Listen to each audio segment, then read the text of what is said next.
This is it, guys. Both Digimon Time Stranger and Pokemon Legends ZA have announced their final trailer, and these are my thoughts. If you haven't watched the other video I have on this topic, click up here. It'll inform you a lot about the state of Pokemon and Digimon right now. But let's not waste any time and let's get straight into this. And I want to start with Pokemon Legends ZA.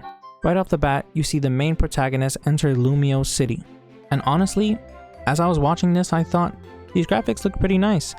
But then I was hit with the switch to edition, meaning this is what the game will look like on Switch 2. This is not how you will see it on Switch 1.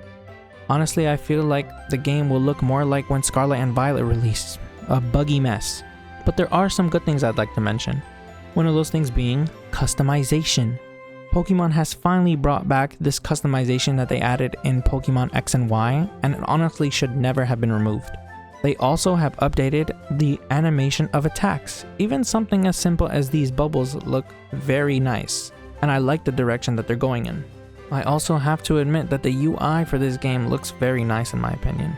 But unfortunately, that's where it ends for me. They did announce the 3 Kalos starters getting their Mega Evolution, but they are locked behind a paywall. In order to get all 3 of these, you will have to play ranked battles for 3 seasons, and you will have to pay for Nintendo Switch Online. So the casual gamers and the ones that are not playing online, you're screwed. But that's not where it ends. They also announced a $30 DLC before the game has even been released. They showed off Mega Raichu X and Mega Raichu Y, along with about 20 different Mega Stones. Honestly, for me, Mega Raichu X does not really look that appealing. The 2 Pikachu tails are just not it for me. However, I am actually a bit of a fan of Mega Raichu Y. It looks pretty cool in my opinion. But if we compare both these games to Scarlet and Violet, they restrict you to a single city. You no longer are in an open world. However, they did finally add indoors, which is nice, and honestly, inside looks pretty nice as well. And they removed rideable Pokemon, and I'm not sure why they would do that. To traverse the area, you either walk, you are teleported either to a roof, and if you want to go across a roof, you use your Rotom phone, which is honestly, why would you do that if you can just ride your Pokemon? I don't think I know a single Pokemon fan that would prefer Rotom and an elevator over rideable Digimon.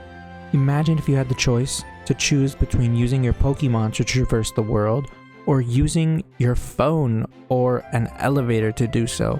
I think 100% of us would rather choose Pokemon to do that.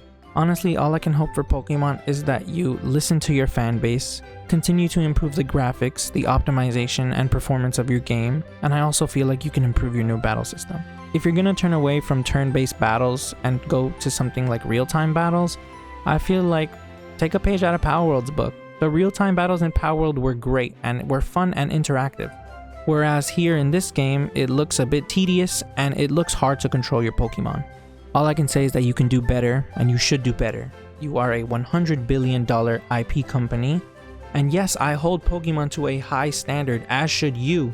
This company should be doing way better and has barely improved from their previous games. But now to go to Digimon. Digimon has also released their final trailer. And this trailer starts off with Agiomon and what looks like to be a scientist or a doctor. And they just have a nice chit chat over on the rooftop, and honestly, for lack of a better word, this place looks beautiful. Every single scene that I've seen in this trailer looks amazing, and honestly, I am debating whether I should be playing this game in English or in Japanese with subtitles. That's how good this voice acting was. During the trailer, they also showed that you would be interacting and speaking with multiple Digimon. I played the demo, so I know these Digimon have voice actors as well. So, we won't just be talking to these 3 people throughout the game, we will be talking to multiple characters, and that just seems amazing to me. Every single terrain shown in this trailer looks like it had so much thought put into it. It looks incredible. And when they showed Machinedramon shooting out of his cannons, I was in awe because I just remembered Digimon Adventure and how terrifying Machinedramon was when I was a kid. Honestly, I feel like I might add him to my team. However, there are some things that I also didn't like from this game.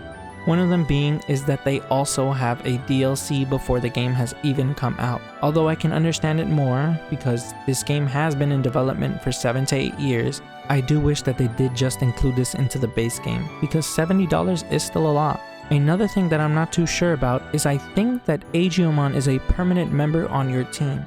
I am not sure if he is a 4th Digimon that you have or if he takes up one of your main 3 Digimon slots. If he is a 4th member, then all good, but if he does take up one of your 3 main slots, then I would say that is not very good for the game. And to remind you all, both these games are $70. One of these games is estimated to have double the playtime of the other game, has better graphics, is visually more appealing, has rideable creatures, has amazing dynamic cutscenes, has custom animations for every single creature and attack, has voice acting, and is a giant leap of an upgrade compared to their previous game. And I'm sure you already know which game I'm talking about.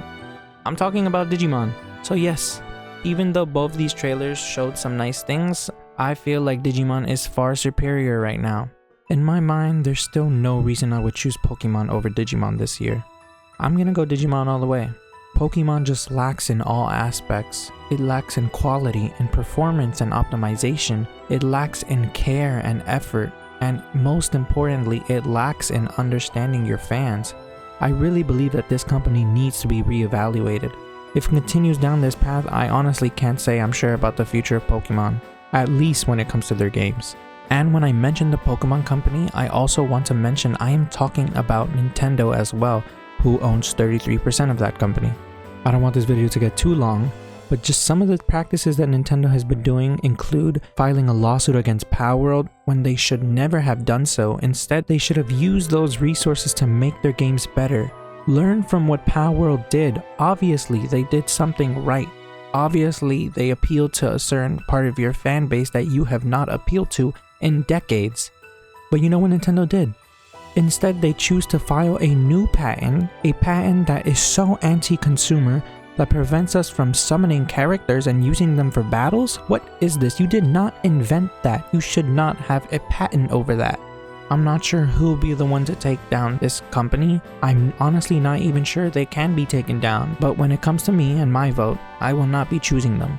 When the dust settles, whether it be Pokemon, Digimon, or maybe one of the other ones like Anima or Animo, I'm not sure who'll take the crown, but either ways, I will be choosing Digimon this year all the way.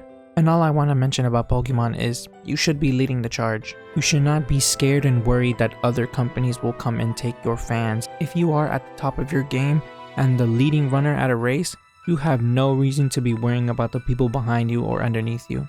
Make your games better. They should be way better by now. Please do not think that I am just anti-Pokemon and here to hate on this company. But this company needs to be performing at a much higher level. I grew up on these games, and these games were my literal childhood. The background music that you're hearing is literally from Pokemon. This is what I grew up listening to. I'm just a fan that is tired of the quality that they've been pumping out. I want them to do better, and I need them to do better if I'm ever gonna spend another dollar on them. But with that being said, guys, thanks for watching this video. If you made it this far and you enjoyed, consider subscribing.